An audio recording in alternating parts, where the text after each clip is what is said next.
My name is Ben Lyons, and this is my 7th year here at the film festival covering for the E! Channel. I write for LA Confidential. I'm a correspondent now for the New York Knicks, my new job in 2012, and I'm just a huge movie fan. I feel like the first time I came to Sundance was the emergence of all the gifting suites and the concerts, and it became about so many things besides films.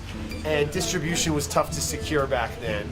But now with the advances in technology and different platforms for filmmakers to share their stories, I feel like Sundance has come back around to when it was originally started. It's about filmmakers, and I feel like young kids like yourself want to come here and not party, but see movies. And so it's nice in that 7-year window that I've been covering the festival to see it kind of return to a focus on film. I think the best films are honest films, and people always ask me, you know, what makes a movie worthy of being nominated for Best Picture at the Oscars and the Critics' Choice. And for that, I would say films that change the way you look at filmmaking and change the way you look at the world. And my favorite movies, you know, from covering at E! Movies like No Country for Old Men, or I mentioned Blue Valentine, or Into the Wild.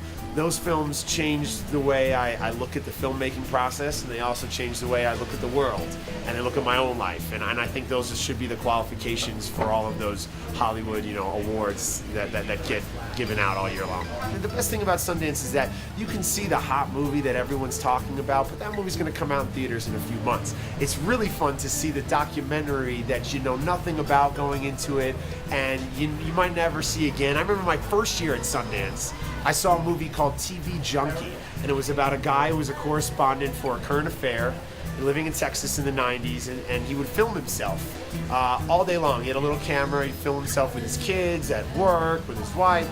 He was a huge crack addict and would film the police coming to his house and arresting him for drug possession and losing it. And it was a movie that just stayed with me. It was a deeply moving story.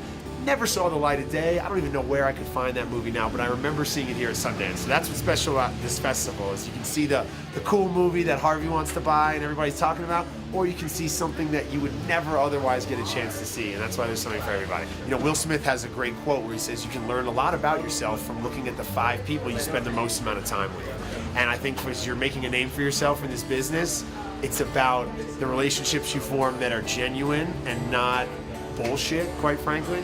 And if you can surround yourself with good people, then that will uplift you and what you want to do. You know, I interviewed, of all people yesterday, Ice-T, who has a documentary here at the festival, and he said, you know, people who work with me, there's no yelling allowed.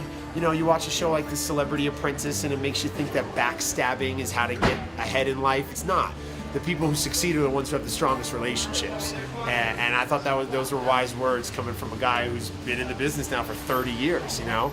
So if you can just surround yourself with really good people and understand that you might be the star of your own movie, but you're a supporting player in everybody else's movie of life, you know?